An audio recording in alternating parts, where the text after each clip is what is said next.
Айбек Жапарович көрілік. Рахмат, Нұрбек Нұрбекович, саламатсыздар депутаттар, урматтуу чакырылгандар. Эсептөө палатасынын сиздер Айыл чарба министрлиги боюнча 2022 жылы жалпы текшерүү өткөрүп, канча ошол жерде каражат максатсыз пайдаланганын таптыңыздар?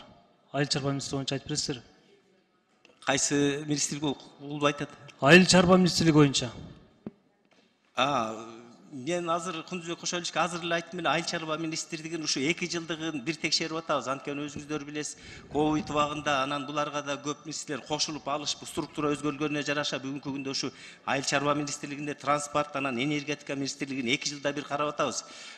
Буюрса, Айбек Жапарович, биз бул боюнча маалымат толук беребиз. 2 жылдыкка каралып атат. Неге андай болуп атат? Жетишпей калдыңыздарбы же?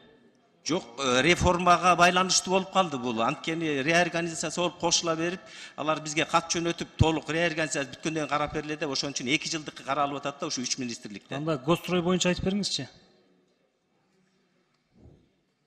Гострой боюнча 1 жылдыкы бар, бул жерде азыр Анжан Топчубаевич как раз 2022 жылы канча акча кайтарылган, канчасы максатсыз пайдаланган, канчасы мамлекетке кайтарылды? 22 боюнча, Айбек Жапарович, биз бул 21 жылдыкы болуп атат да, 22 жылдыкын быйыл текшерилип, азыр даярдалып атат материал. Биз ушуну быйылкы жылы карап 21 барбы сиздерде? 21дин маалыматы бар. Айтып берсеңиз. Анжан Топчубаевич жооп берсин.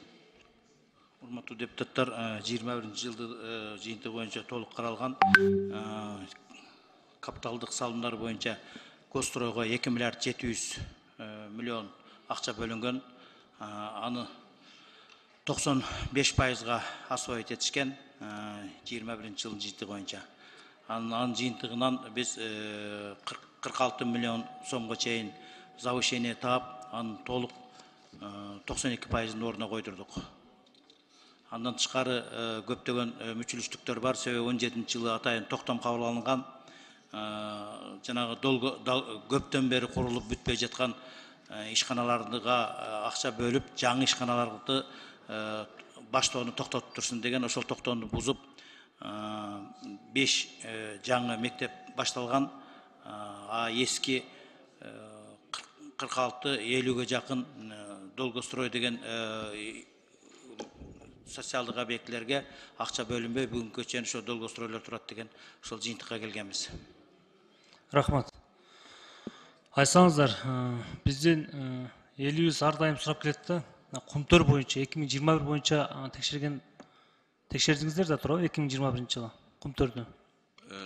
Кыска так айтып берсеңиздер, канча акча? Айбек Жапарович, бул 2021 бир жыл алынган жок, баягы убактылуу тышкы башкаруу киргизгенде, ошондо 2021 июнунан баштап 2022 августуна чейин текшердик.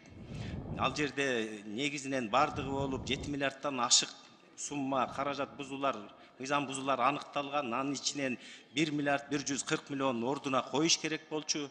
Бүгүнкү күнгө коюлганы 640 миллион болуп атат.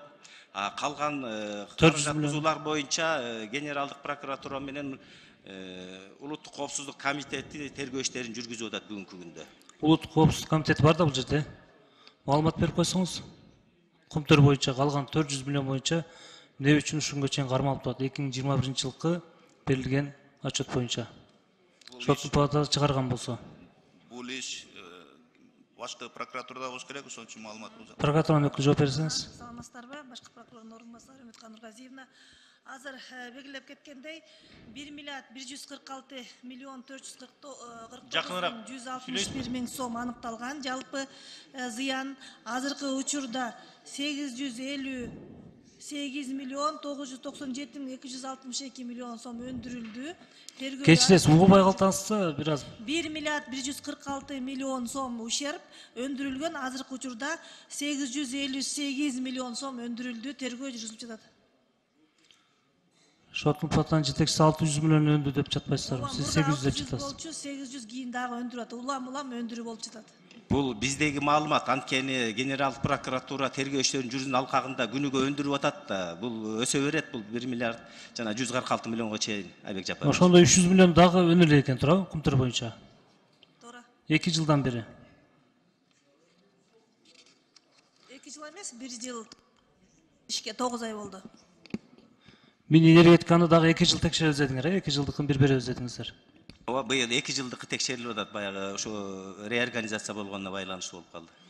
Сиз эми кыскача айтып кетсеңиз, мына жалпы Кыргыз мамлекетинде бизде мамлекеттик ишканалардын баардыгын текшерип чыккансыздар да, туурабы? Ошол боюнча ушул күнгө чейин канча текшерип, мамлекетке канча акча төктүрдүңүздөр? Жалпы сан боюнча сиздер бул жерге жазган отчетуңуздарды мен окуп чыктым. Жалпысынан ордуна коюлуучу сумма бул 15 миллиард болчу, бүгүнкү күндө 7,5 миллиард ордуна коюлду. Бирок бул баары акырындан коюла турган бюджетке кайра ордуна келе турган сумма, бул эми токтобогон процесс деп азыр айтып кеттим эле. Айбек Жапарович. Рахмат.